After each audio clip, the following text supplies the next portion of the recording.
Hello दोस्तों, नमस्कार। GK Educare point में आपका स्वागत है। दोस्तों, आधुनिक भारतीय इतिहास से एक टॉपिक को पढ़ रहे हैं। टॉपिक है भारत से बाहर क्रांतिकारी गतिविधियां। चलिए, इनसे जुड़े हुए जो महत्वपूर्ण तथ्य दिए गए हैं उन तथ्यों को देखते हैं। फरवरी 1905 में लंदन में श्यामजी कृष्ण वर्मा ने भारत के लिए स्वशासन की प्राप्ति के उद्देश्य से, यानी भारत के लिए खुद अपनी शासन स्थापित करने के उद्देश्य से इंडियन होम रूल सोसाइटी की स्थापना की। लंदन में किया श्यामजी कृष्ण वर्मा ने Indian home rule society. Society द्वारा इंडियन हाउस की आधारशिला रखने तथा श्री वर्मा द्वारा द इंडियन सोशियोलॉजिस्ट नामक पत्र के प्रकाशन के साथ ब्रिटेन में भारतीय राष्ट्रीय क्रांतिकारी आंदोलन की नींव पड़ी। यही सोसाइटी यानी इंडियन होम रूल सोसाइटी जो था, इसी के द्वारा ब्रिटेन में इंडियन हाउस की स्थापना की गई और द इंडियन सोशियोलॉजिस्ट नामक पत्र का भी प्रकाशन किया गया और इसी के साथ ही भारतीय राष्ट्रीय क्रांतिकारी आंदोलन की नींव पड़ गई ब्रिटेन में। गदर पार्टी की स्थापना 21 अप्रैल 1913 को पराधीन भारत, यानी जो भारत के अधीन नहीं था, ब्रिटिश के अधीन था, यानी पराधीन भारत को अंग्रेजों से स्वतंत्रता कराने के उद्देश्य से की गई थी। यानी गदर पार्टी की स्थापना भारत को स्वतंत्र कराने के उद्देश्य से किया गया था। इसे अमेरिका एवं कनाडा में बसे भारतीयों द्वारा गठित किया गया था। यानी गदर पार्टी की जो स्थापना की गई थी, जो अमेरिका और कनाडा में भारतीय लोग बसे हुए थे उनके द्वारा की गई थी। पार्टी का मुख्यालय सैन फ्रांसिस्को अमेरिका में स्थित था। जो सैन फ्रांसिस्को है वो अमेरिका में है, वहीं पर किया गया था। वर्ष 1913 में सोहन सिंह भाकना ने Hindustan association of the Pacific coast नामक संस्था की स्थापना की।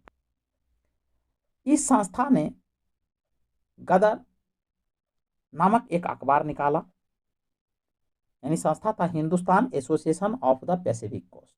इसने ही एक गदर नामक अखबार निकाला, जिससे इस संस्था का नाम भी गदर पार्टी पड़ गया।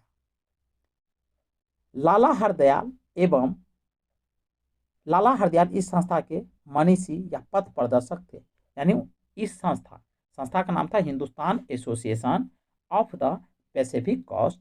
इसके जो पथ प्रदर्शक थे, इनको रास्ता दिखाने वाले जो थे वो लाला हरदयाल थे।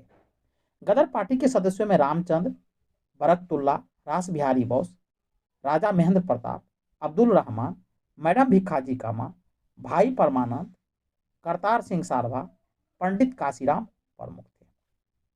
यानी ये सभी लोग गदर पार्टी के सदस्य थे।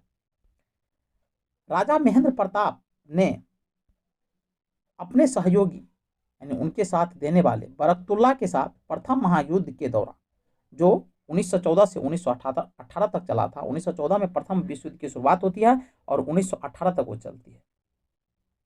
प्रथम विश्व युद्ध के दौरान वर्ष 1915 में काबुल, जो अफगानिस्तान में है, में भारत की प्रथम अस्थायी सरकार का गठन किया। यानी अस्थायी सरकार ने अस्थायी टेम्पोररी सरकार का गठन किया। इसमें राजा महेंद्र प्रताप स्वयं राष्ट्रपति बने तथा बरकतुल्ला प्रधानमंत्री बने थे।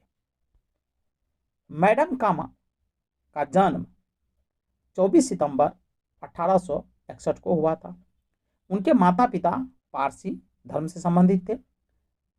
सोहराबजी फ्रॉमजी पटेल उनके पिता थे और जेजी बाई सोहराबजी पटेल इनकी माता थी।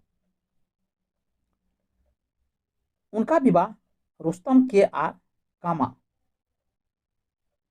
से हुआ था। यानी मैडम कामा का जो विवाह हुआ था वो रुस्तम के आर कामा के से हुआ था, जो वकील और सामाजिक कार्यकर्ता थे। मैडम कामा ने राष्ट्रीय आंदोलन में महान अग्रणी भारतीय नेता दादा भाई नौरोजी की निजी सचिव के रूप में सेवा की थी। यानी मैडम कामा जो थे, भारतीय राष्ट्रीय आंदोलन के अग्रणी यानी सबसे पहले जो नेता थे वो दादा भाई नौरोजी थे और उनके सचिव के रूप में उनकी सेवा की थी।